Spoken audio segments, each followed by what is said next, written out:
How to Raise a Money Smart Child. Materials provided by Genesis Financial Management. How much do they know? A recent national survey testing high school seniors about basic financial facts shows that for the fifth time in a row, students overall flunked the exam on average, scoring 52%. Why are they failing? The primary problem with teaching finance in high school is that it may be too late. Children start to get an idea of how finances work prior to entering kindergarten, when they see their parents go to the bank, purchase groceries, use a credit card, etc. Educate early. By waiting until your child goes into high school to start educating them about money, you run the risk that they have already developed bad habits or a careless attitude towards money, especially growing up in the MTV generation. Classes that teach kids about money are failing. How to Raise a Money Smart Child will assist parents in teaching their children about money and money management. Talk to your children at an early age about managing money. You will be surprised how attentive they are. What can you do? Examine your own attitudes about money. Become financially literate yourself. Involve your child in family financial planning. Give your child an allowance and let him or her be in charge of spending it. Provide opportunities for your child to earn money. Teach your child to save towards long-term goals. Show your child how to be a wise consumer. Set a good example with responsible credit use. Encourage your child to take personal finance classes. Encourage your school systems to add personal finance classes if they don't already have them. Allowances or work, or both. Allowance is a personal decision, but the concept of allowance and having work income seems to work the best. Start off by establishing a base allowance for each child. If the child wants more money, create a list of jobs and other duties that they can do to earn extra money.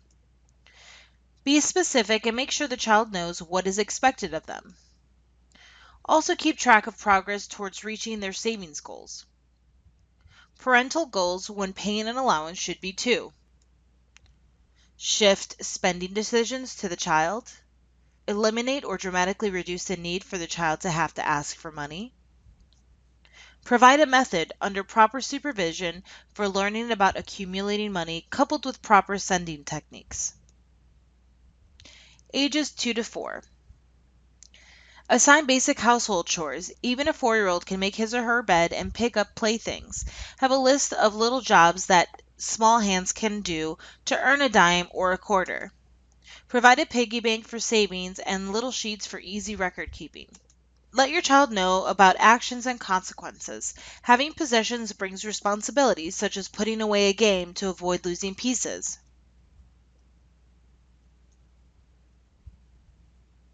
Ages 13 to 18. Be consistent. Continue to have a daily household chore. No child should be too busy to pick up after him or herself and help out around the house. Help your child to think about others. A great family activity is donating time or funds to help a worthy cause. Family activity idea. Set up a change jar to save for a family treat. Decide with the family how the money is to be spent and set a goal like a DVD player or Busch Garden tickets. Use a clear jar so everyone can see the amount grow. Be sure that all family members contribute either by putting a percentage of their earnings, giving a weekly amount per age, or by some other way. Piggy banks to real banks. Teaching your children money management skills is a critical part of their education. One important lesson is the value of saving money. A simple step-by-step can take to open a child's savings account at a financial institution such as a local bank. By saving money, children can watch it grow. Help them save in a piggy bank. Then help them open their own savings account and make regular deposits. Find banks that have programs that are tailored to kids, such as kids clubs, where they will receive newsletters, etc. Your child knows that money doesn't grow on trees, but make sure that they understand that it doesn't come from an ATM machine either. How to create a budget. Do your children ever tell you that their money seems to disappear?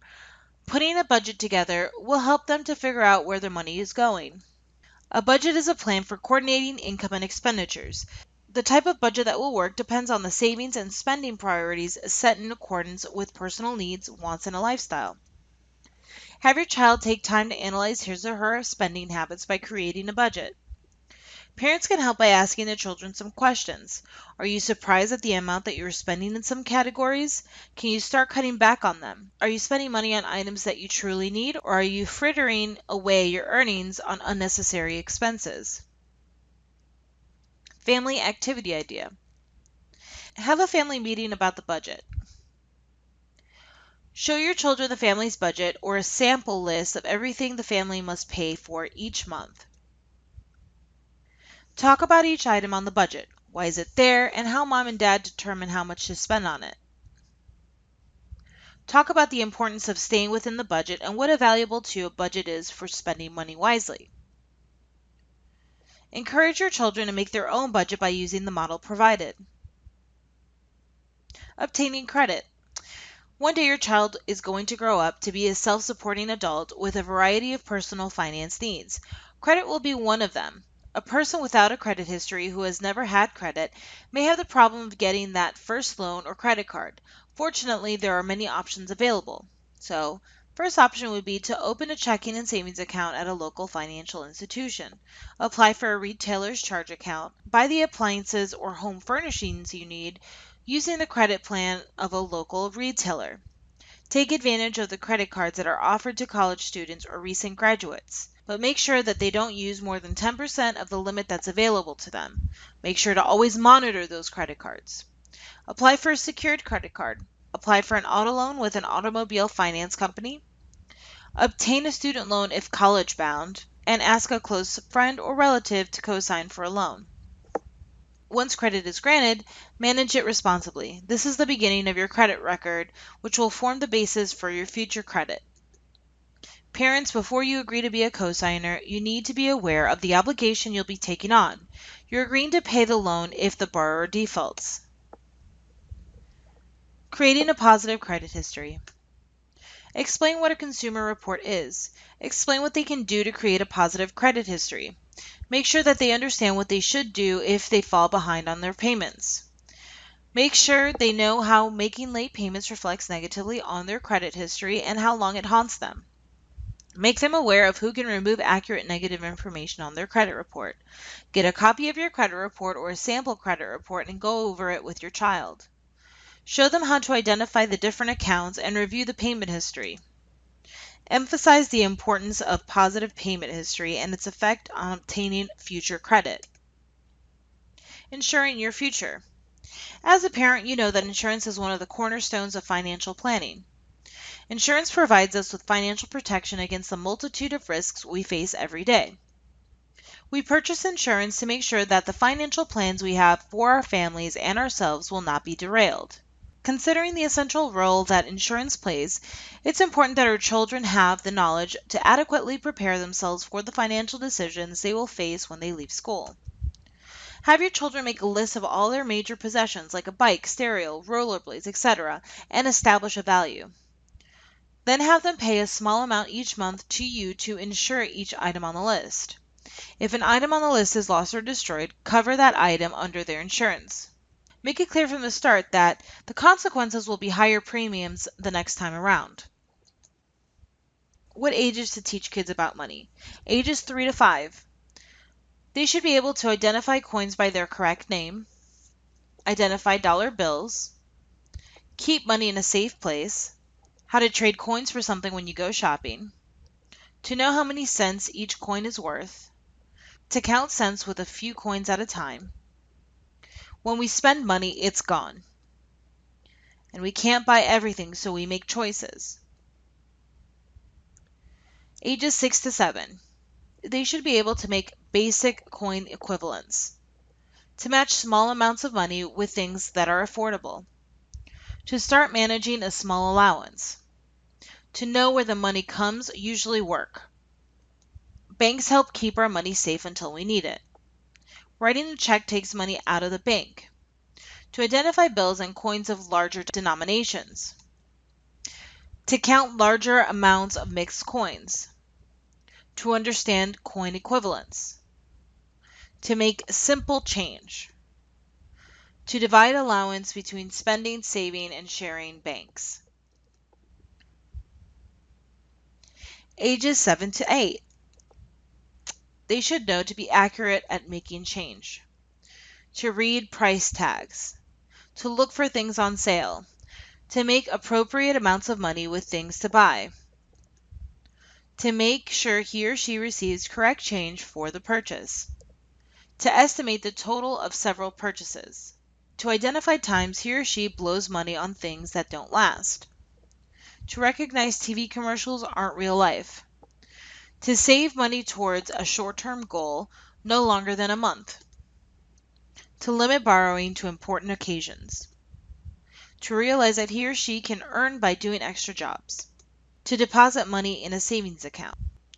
Ages 9 through 10. To keep a money diary.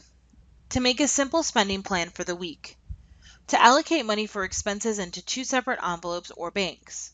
To compare prices when shopping. To cooperate with family efforts to save water, gas, etc. To look for ways to earn extra money for a special goal. To save a small amount each week for a large purpose. To read and understand sales ads in the paper. To use the phone book and call stores for information, to be comfortable asking questions when considering a purchase. To look at value, not just at the cost of the product. To be aware of how peer pressure can affect decisions. Ages 11 through 12. To save for long periods in a savings account. To understand the principle of compound interest. To understand fixed expenses and flexible expenses. To adjust flexible expenses to stay within a spending plan. To shop classified ads for bargains on used items. To look for facts in TV advertising. To devise and operate on a 2-week spending plan. To understand and use correct terms for banking transactions. To understand the value of wise investing. To recognize advertising techniques. To read fabric care labels and examine clothing for quality. To operate a small business enterprise for a month. Ages 13 through 19. To open a checking and savings account. To know where the banking fees are on each account. To start a short-term savings plan for something they want in 2 years. To balance a checkbook. To know what interest they are earning on their savings account. To formulate a budget on their own that meets all their expenses, and to stay on budget for at least 6 months without having to ask a parent for financial help. To develop a monthly budget for when they move out. To understand the cost of using the credit card. To establish a positive credit history. To obtain a credit report. To know what to do if their checks or credit cards are stolen. To know what may happen if the bills aren't paid on time. To know how to read a lease and what to look for before they sign it. To shop around and obtain car insurance. To file a state and federal income tax form. To know what a credit union is. How do you feel? What kind of example are you setting for your children when it comes to managing money? How can you start incorporating lessons about money into everyday life? What teachable moments have you encountered?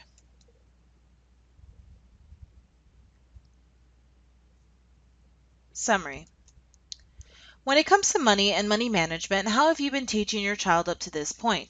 Identify areas you handle well, identify areas that require immediate change, and identify areas that will need attention but that are not critical.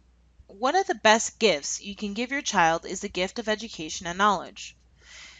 Make it a priority to take time and teach your children about financial literacy so that they understand it by relating to it in their everyday lives. Your child will appreciate it in the long run.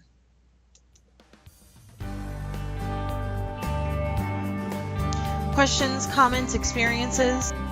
For more information on dealing with debt or to make an appointment with an accredited counselor, call us at 877-202-9246 or visit us at www.yourgfm.org.